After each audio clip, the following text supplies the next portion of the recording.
Alright, so we're standing here on the western abutment of the first trestle. You can see it right here behind me. The swamp is just over the hill there. And the trestle would have crossed across. This is the first of two trestles. The trestle would have crossed across right just into this area here. It's partially obscured by the trees, so you can't get a clear view. So this was the lower of the two trestles. The approximate distance is about 150 feet. And then there was a higher up trestle, another trestle just slightly higher up on the ridge, and that would have been the upper part of the switchback. And so what we're going to do is we're going to cross the valley and take a look at the eastern side of the trestle. Okay, so we're standing here on the eastern side of this fairly large trestle. It's about 150 feet across. Might be a little bit difficult to see me through the trees as there's a lot of forest growth in here. But basically you can see the size of this trestle stretching across from the western side over here to the eastern side. And this would have been the first of two trestles across this opening. There is one higher up. And so the train would have come across here into the switchback and then gone through the upper trestle off towards the Paulson mine. All right, so we're standing here on the lower part of the eastern abutment of the first trestle. And so you can see the abutment right above me here. And so I'm just going to make my way up. The other side is just right towards that tall pine right here, just in that area here. So we're going to work our way up. You can see the amount of crushed rock that's been dumped in here.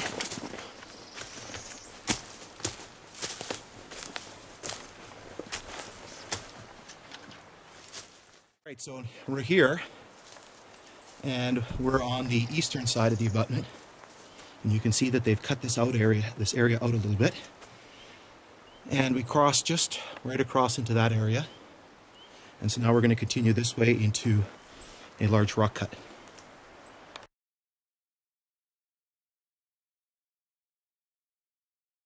All right, so we're just to the east of where the trestle abutment is. And you can see this is the grade here. This is an area that's just recently been cut by the U.S. Forest Service. And so you can see the height above the surrounding area. You can see the Round Lake Road there. And also kind of neat about this area too, you can actually see the indentations from the ties on the ground. So this is an area where it's been very, very undisturbed for a very long period of time. And so what we're going to do here is we're going to enter into a quite large rock cut. Once again, you can still see the indentations from the ties.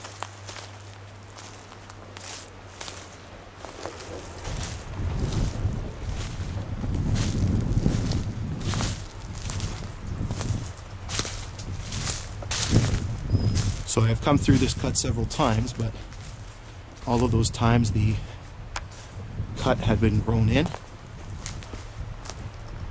So certainly this clears things up a lot.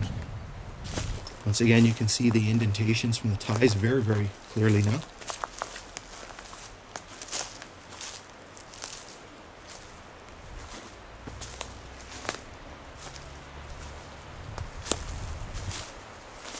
The rock cut continues in this direction here.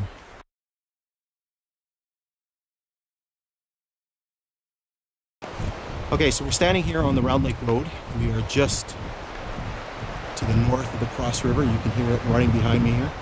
And so right here we're on an area where the switchback occurred. And so the railway grade would have come out through here and then got onto the road. And then got onto the road here and then wound its way back that way. And then re-entered the brush here, right in through this area here.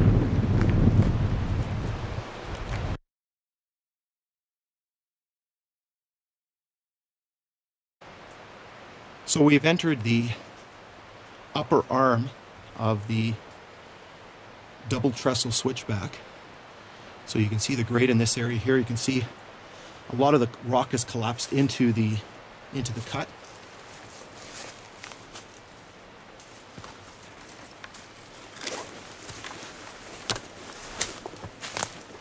You can see the steep banks on both sides of the cut. It's very tricky to walk.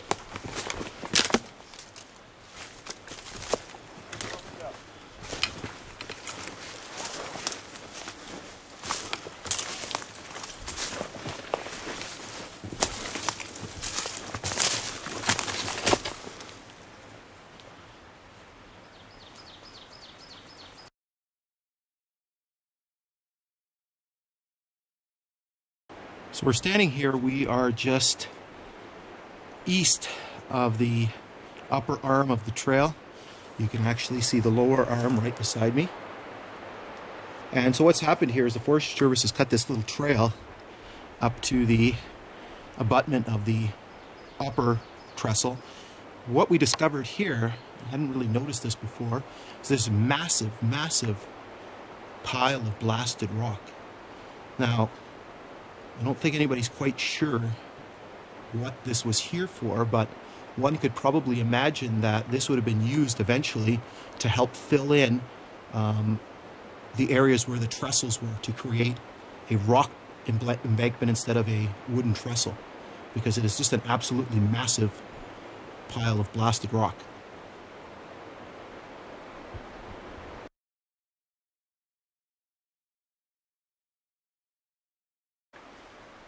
So we're still here on the upper arm of the switchback. We are just slightly to the west of the big rock pile, which you can see right there.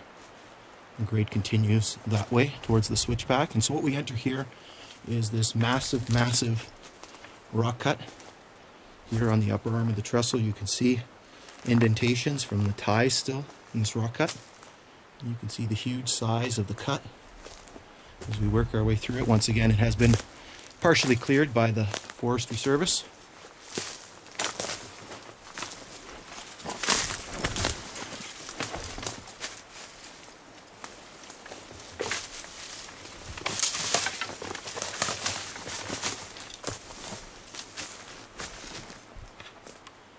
And so the grade continues that way until it reaches the eastern abutment of the upper trestle. So we're just slightly meters north of where the other rock cut was, and this is just a continuation here. You can see this area is much more heavily grown in.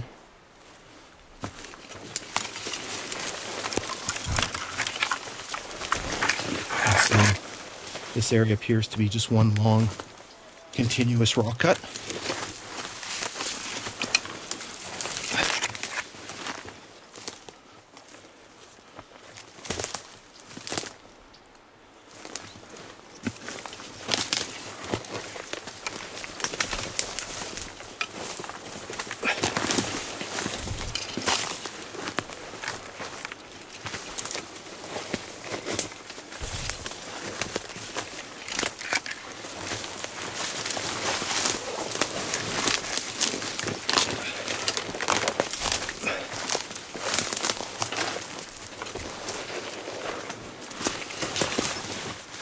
And this is going to work its way eventually over to the eastern abutment of the uppermost trestle.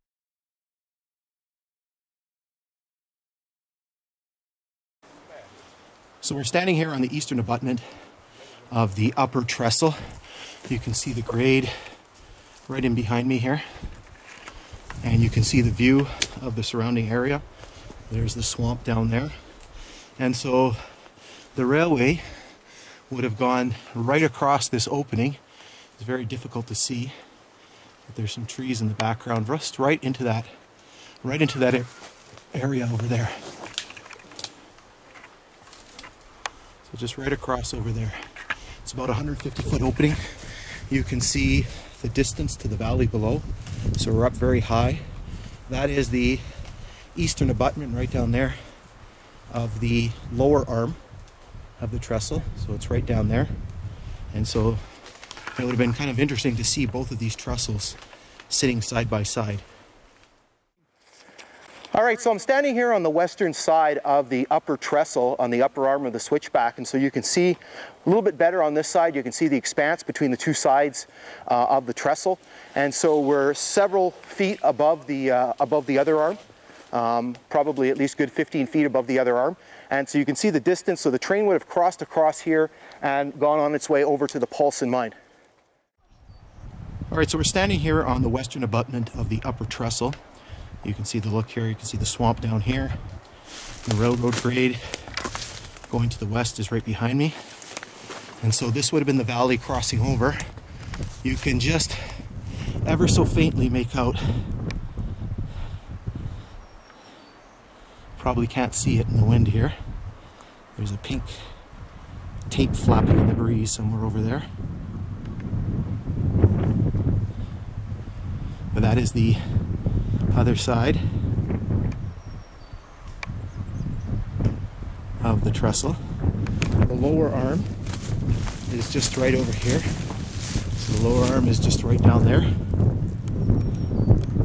The lower bridge, the other side, is just right down here. And then this continues this way to the west. You can actually see in some places here, you can actually see the indentations from the ties. Right down here. And so this valley is pretty steep. We're probably a good, I'd say probably a good 40-50 feet, if not more, above the level of the swamp where we were before. And then the railway would continue to climb on its way to the Paulson mine to the west.